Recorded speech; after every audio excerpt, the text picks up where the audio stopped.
Business समुदाय के leaders, आप सबको नमस्कार। मुझे खुशी है कि दक्षिण अफ्रीका की भूमि पर रखते ही हमारे कार्यक्रम की शुरुआत ब्रिक्स बिजनेस फोरम से हो रही है।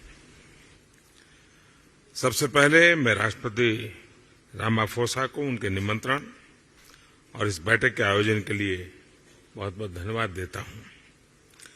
ब्रिक्स बिजनेस काउंसिल को 10वीं वर्षगांठ पर बहुत बहुत बधाई और शुभकामनाएं देता हूं। पिछले 10 वर्षों में ब्रिक्स बिजनेस काउंसिल ने हमारे आर्थिक सहयोग को बढ़ाने में बहुत महत्वपूर्ण भूमिका निभाई है। 2009 में जब ब्रिक्स की पहली समिट आयोजित की गई थी, तब विश्व एक बड़े आर्थिक संकट से बाहर आ रहा था। उस समय ब्रिक्स वैश्विक अर्थव्यवस्था के लिए एक आशा की किरण के रूप में उभरा था। वर्तमान समय में भी कोविड महामारी, तनावों और विवादों के बीच विश्व आर्थिक चुनौतियों से जूझ रहा है। ऐसे समय में ब्रिक्स देशों के एक बार फिर महत्वपूर्ण भूमिका है।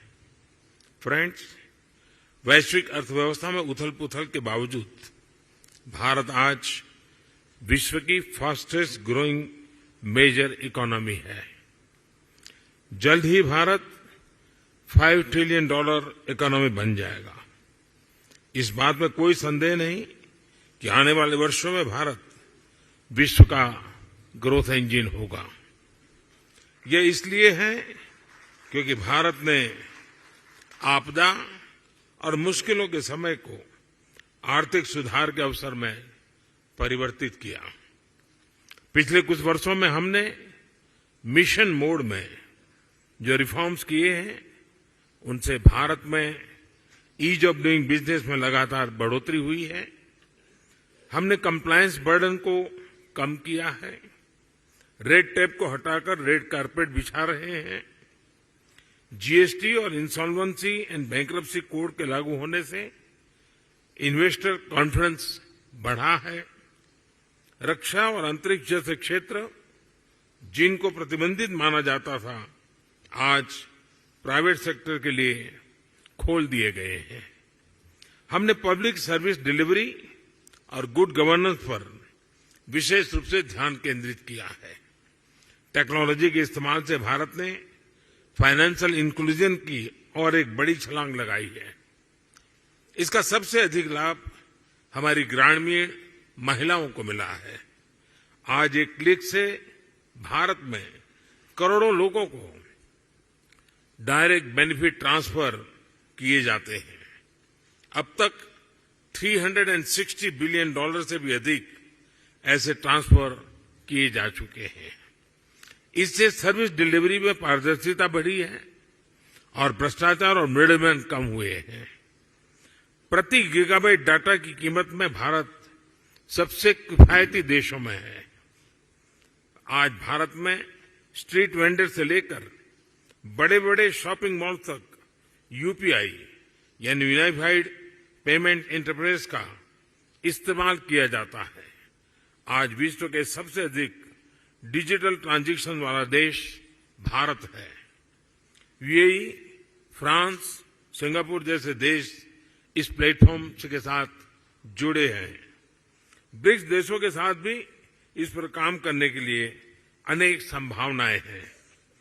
भारत के इंफ्रास्ट्रक्चर में बड़े पैमाने पर हो रहे निवेश से देश का परिदृश्य बदल रहा है। इस वर्ष के बजट में हमने इंफ्रास्ट्रक्चर के लिए लगभग $120 बिलियन का प्रावधान रखा है। इस निवेश के माध्यम से हम भविष्य के एक नए भारत की मजबूत नींव रख रहे हैं।